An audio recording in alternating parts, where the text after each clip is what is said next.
조갑제 TV 시청자 여러분 안녕하십니까? 2020년 3월 17일입니다. 지금 코로나 바이러스로 세계가 직면한 위기는 이것은 단순한 경제 위기가 아닙니다. 그리고 보건 위기도 아닙니다. 이것은 세계 모든 나라, 모든 사람들에게 구체적 영향을 미치는 삶의 위기입니다. 역사적으로 말하면 이것은 문명사적 위기입니다. 문명사적 위기가 과거에도 있었습니다. 14세기에 유럽을 휩쓴 패스트, 그리고 1차 세계대전, 2차 세계대전, 더 거슬러 올라가면은 12세기, 13세기 징기스칸의 몽골 기마군단이 유라시아 대륙을 휩쓸고 특히 서구 문명을 위협할 때, 또는 1917년 인플루엔자로 스페인 인플루엔자로 약 수천만 명이, 많이 잡는 사람은 1억이 죽었다고 합니다. 1차 세계대전 때 죽은 사람보다 더 많은 사람이 당시에 인플루엔자로 죽었다고 합니다.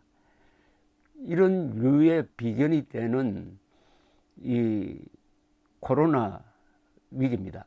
이 코로나 위기의 이 본질은 이 세계가 지금 인터넷, SNS, 유튜브 등으로 연결되어 있음으로 해가지고 이 전염병의 속도보다도 더 빨리 공포감이 확산되고 있다는 사실입니다. 공포의 확산입니다.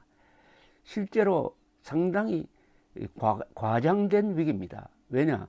지금 이 코로나로 사망한 사람이 이제 한 10,000명에 가까워지고 있습니다. 10,000명. 그리고 이제 중국이 줄어들고 유럽으로 뛰었습니다. 유럽에서는 이탈리아가 하루에 300명 이상씩 죽고 있습니다. 지금 사망자가 1,800명, 이탈리아가 확진자가 2만 명입니다. 그 다음에 스페인, 프랑스로 옮겨가서 이 세 나라, 스페인, 프랑스, 이탈리아, 말하자면 유럽의 관광 3대 강국이죠. 관광이 이 세 나라의 큰 주요 수입원인데 완전히 정지되고 말았습니다. 그런데 이 세 나라는 또 중국 사람들이 많이 들어오는 나라입니다. 관광객으로 들어오고, 특히 이탈리아 북쪽에는 중국 사람들이 사업을 와서 투자도 하고 또 노동자로 근무하고도 하는 이런 중국과 연관성이 많습니다. 중국 사람을 통해서 유럽에서 코로나가 확산되었다는 것은 뭐 의심이 아니라 합리적인 추리라고 볼 수가 있습니다. 그렇다 하더라도 지금 10,000명에 육박하는 이 사망자는 요 기간에 있었던 독감 사망자보다 훨씬 적습니다. 독감으로 세계에서 죽는 사람이 60만 명입니다. 그래, 거기에 대해서는 별 관심이 없어요.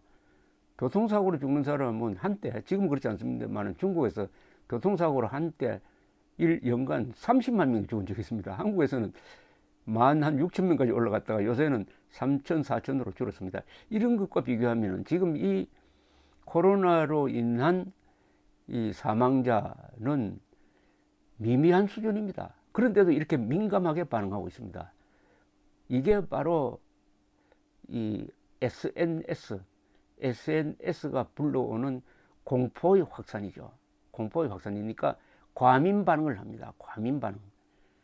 지금 모든 사람이 과연 마스크를 끼고 바깥을 출발할 필요가 있느냐? 과연 이런 식으로, 지금 한국은 뭐 그렇지 않습니다만 스페인 같은 나라에는 아예 국민들을 출입 금지시켜 버렸어요. 나돌아다니지 마라. 일종의 전 국민 연금 사태입니다. 이탈리아도 그렇고요. 이렇게까지 할 필요가 있느냐? 과민 반응이면 분명합니다. 과민이란 것은 위험성에 비해서 너무 큰 대책을 세울 때, 비례관계가 맞지 않을 때 우리가 과민 반응이라고 합니다. 그러나 이렇게 할 수밖에 없는 게, 국민들이 일단 공포를 느끼면은 정부에 대해서 비상한 대책을 요구하게 됩니다. 그럼 정부는 국민들의 뜻을 거스르면 정권을 유지할 수가 없어요. 그러니까 속속 과민 반응을 하는데 이제 그 과민 반응이 국가와 국가 간의 사이의 과민 반응으로 갑니다. 지금 미국이 그래도 좀 늦게 출발을 했는데 미국이 가장 강경한 지금 대책을 내어놓고 있습니다. 미국은 지금 확진자가 수천 명밖에 되지 않고 사망자도 아직 100명에 미달했을 겁니다. 좀 늘고는 있지만은 그런데도 유럽에서 오는 사람들 금지시켜 버렸어요. 아일랜드하고 영국은 면제를 해줬는데 이틀 전에 아일랜드, 영국도 그냥 미국에 못 오게 해버렸습니다. 또 유럽은 EU가 있지 않습니까? EU가 뭡니까? 경제 공동체니까 국경이 없습니다. 유럽 여행해 보면 국경이 없잖아요. 그런데 이제 다시 국경 통제를 하겠다고 나옵니다. 매우 어려울 겁니다. 그러나 이 정도로 세계 여러 나라가 다 우선 각자 도생이다 해가지고 살아야 되겠다 이런 식으로 국경을 꽁꽁 막고 있습니다. 지금 인천공항 그리고 김포공항 가면은 완전히 적막강산입니다. 인적 교류가 이렇게 막히면은 물적 교류도 결국 타격을 받죠. 지금 대한항공은 승객용 항공기를 지금 화물 수송용으로 한다고 그러는데 대한항공이 세계에서 1, 2위 가는 에어카고의 전문 항공사인데 언젠가는 이 물건의 이동도 줄어들게 될 것입니다. 무역이 줄어든다는 이야기죠. 제일 잘 나가는 세계에서 7% 성장을 해왔던 중국도 올해 아마 반토막 나지 않을까요? 반토막 나는 것도 오히려 선방으로 보여질지 모르겠습니다. 자, 그리고 스포츠 행사 NBA, 미국의 NBA 그리고 요새 메이저리그 스프링 캠프에서 이루어지는 그 다 경기가 다 중단되고 말았습니다. 이게 바로 문명사적 위기죠. 문명사적 위기는 이번의 문명사적 위기는 과잉 대응, 공포의 확산에서 비롯되었다. 공포의 확산에서 비롯되었다. 이렇게 표현이 됩니다. 문명사적 위기 중에서 20세기에 겪었던 것도 중요한 게 하나 있죠. 1929년, 30년, 31년 이 무렵에 미국에서 월스트리트, 월가에서 주식 폭락으로 해가지고 세계적인 연쇄 반응을 일으켜서 세계적인 경제 불황이 왔습니다. 국민들이 불안해졌습니다. 그러니까 강력한 지도자를 원하게 되었습니다. 바로 독일에서 히틀러가 등장하는 배경입니다. 그게. 자, 이번에도 이제 경제 위기, 지금 세계 모든 주식시장이 폭락을 거듭하고 있습니다. 한국도 예외일 수가 없습니다. 경제 위기가 나중에 금융 위기로 번져가지고 은행이 도산하고 그러면 예금 인출 사태가 일어나고 그 다음에 기업이 부도가 나고 이렇게 하는 가운데 오늘 제가 전해드릴 유일한 희망적 이야기가 하나 있어요. 아마존입니다. 아마존은 기업 가치로 세계에서 1등 되는 1조 달러 이상 됩니다. 기업 가치로 1등이고 매출액이 연간 한 2,300억 달러 그리고 연간 이익이 많을 때는 한 300억 달러 적어도 100억 달러를 보는 세계 최고의 기업입니다.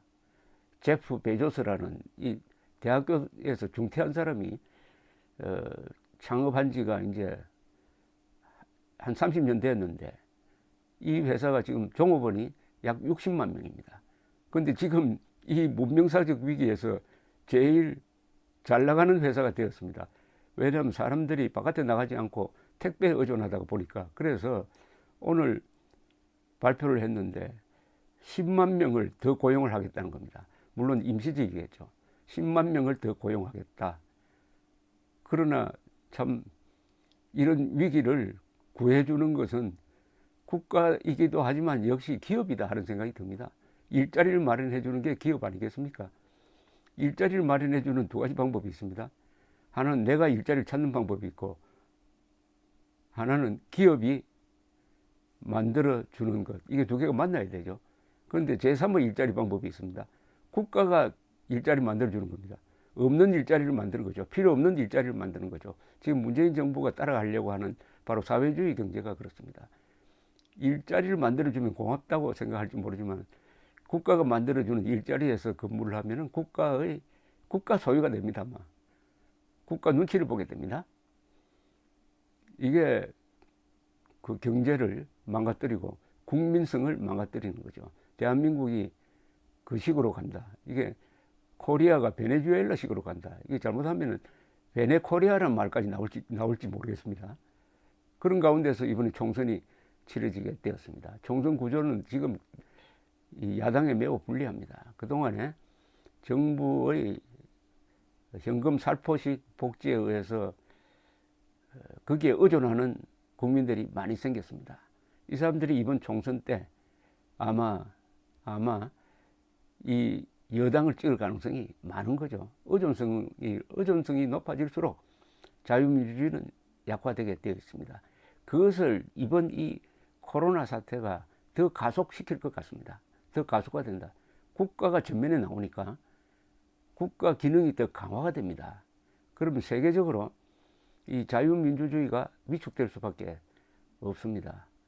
바로 1930년 전후에서 일어났던 세계적 대공황이 한번 스쳐 지나가니까 그게 이탈리아에서는, 물론 이탈리아는 그 전입니다만은 정권을 잡은 게 무솔리니, 그리고 독일에서는 히틀러, 그리고 일본에서는 군부가 득세를 해가지고 만주 중국으로 침략하고 나중에는 태평양 전쟁을 일으키고 하는 이런 구조가 경제 위기에서 촉발되었던 것처럼 이번에 이 코로나 사태가 여러 나라에서 개인의 자유를 위축시키고 그리고 국가의 권력을 강화하고 그런 과정에서 사회주의적 정책이 아주 유행을 하고 해서 아주 어려운 자유의 위기입니다. 결국 이게 근본적으로는 자유의 위기입니다. 전염병이 확산돼 가지고 개인의 자유가 위축되고 있는 이런 가운데서 그나마 아마존이 하나의 희망을 보여주고 있습니다. 이런 위기를 돌파할 때는 창의성이 있는 창조적인 인간, 베조스 같은 창조적인 인간, 제가 아마존을 너무 띄워주는 것 같은데 사실은 아마존보다 더 위대한 회사가 있습니다. 그게 바로 삼성전자입니다. 삼성전자가 기업 총수 두 분이, 한 분은 지금 의식불명 상태고 또 한 사람은 감옥에 갔다가 나오고 하는 이런 와중에서도 지금 연간 매출액이 아마존하고 비슷합니다. 한 2,300억 달러. 수익이 연간 한 300억 달러. 30조죠. 300억 달러 같으면.